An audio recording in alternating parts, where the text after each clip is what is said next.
भाजप नेते किरीट सोमय्यांनी एसआरए घोटाळ्याची कागदपत्र सादर केली आहेत। किशोरी पेडणेकरांच्या मुलाने केलेल्या घोटाळ्यांचे पुरावे 4 दिवसात सादर करणार असल्याचं सोमय्यांनी म्हटलंय।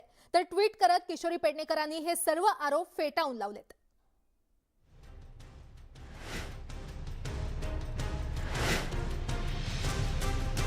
किरीट सोमय्यांनी किशोरी पेडणेकर यांच्या विरोधात एक नवा धमाका केलाय। पत्रकार परिषदेत त्यांनी कागदपत्र सादर करून पेडणेकर यांच्या अडचणी वाढवल्यात। एसआरए मध्ये सदनिका देण्याच्या नावाखाली रक्कम घेऊन फसवणूक केल्याचा आरोप करण्यात आलाय। वरळीतल्या गोमाता नगरच्या एसआरए प्रकल्पात काही सदनिका हस्तगत केल्याचा आरोप सोमय्या यांनी केला आहे। मी आपल्याला एक आणखीन डॉक्युमेंट दिलं होतं की ह्या एसआरए मध्ये आणखीन 6व्या मजल्यावरचा फ्लॅट हे किशोरी पेडणेकरनी गिळंकृत केला, एडोट झाला होता कुणाला, आणि 2017चा इलेक्शन डिपार्टमेंट मध्ये जे फॉर्म भरलं, एफिडेव्हिट भरलं, त्यात रेसिडेन्शियल ऍड्रेस म्हणून किशोरी पेडणेकरनी दाखवला।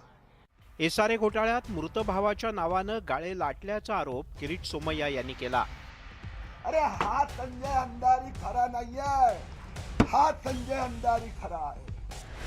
राज्य सरकारनं या प्रकरणाची तातडीनं आर्थिक गुन्हे अन्वेषण शाखेच्या माध्यमातून चौकशी करावी अशी मागणी त्यांनी केली आहे। पेडणेकर यांना कशाचीही भीती नसेल तर त्या पोलीस चौकशीला का घाबरतात असा प्रश्न सुद्धा सोमय्या यांनी उपस्थित केला। पेडणेकर यांच्या विरोधात एकूण 6 ठिकाणी तक्रारी दाखल असल्याची माहिती सुद्धा सोमय्या यांनी दिली।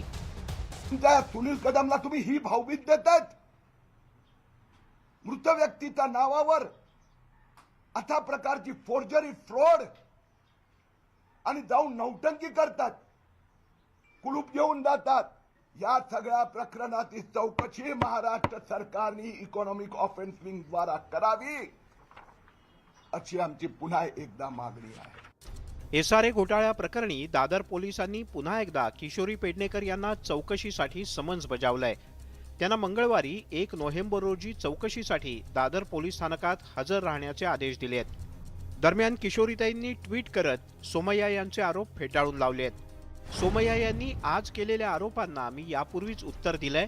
दादांत खोटं बोलून आरोपांच्या फैरी झाडून बदनाम करण्याचं षडयंत्र सुरू झालेलं आहे।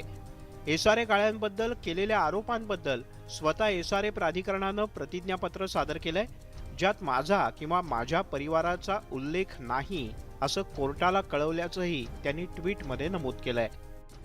ईडीच्या कारवाई जेवढ्यांकडे त्यांचा हा प्रवक्ता आहे, भांडूपचा किरकिरणारा, त्या प्रवक्त्याला तुम्ही कोणावर, आता त्या आमच्या मुंबईच्या महापौरांना बदनाम करण्याचा जो प्रयत्न सुरू आहे तो अत्यंत अश्लाघ्य आहे। एक महिला, खरं तर त्यांचं इतकं कौतुक केलं पाहिजे की उभ्या मुंबईनं पाहिलंय अशी एकमेव महिला महापौर पहिली की जी त्या काळामध्ये स्वतः हॉस्पिटलच्या गर्दी कानाकोपऱ्यातल्या हॉस्पिटलमध्ये त्या जात होत्या, 24 तास फिरत होत्या सगळ्यांकडे।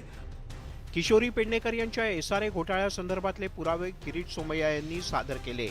त्यामुळे आता पुढच्या चौकशीत नेमकं काय निष्पन्न होतं याकडे सगळ्यांचं लक्ष लागलंय।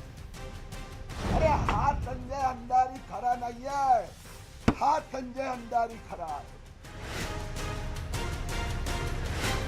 Bureau report, news 18 Lokmat.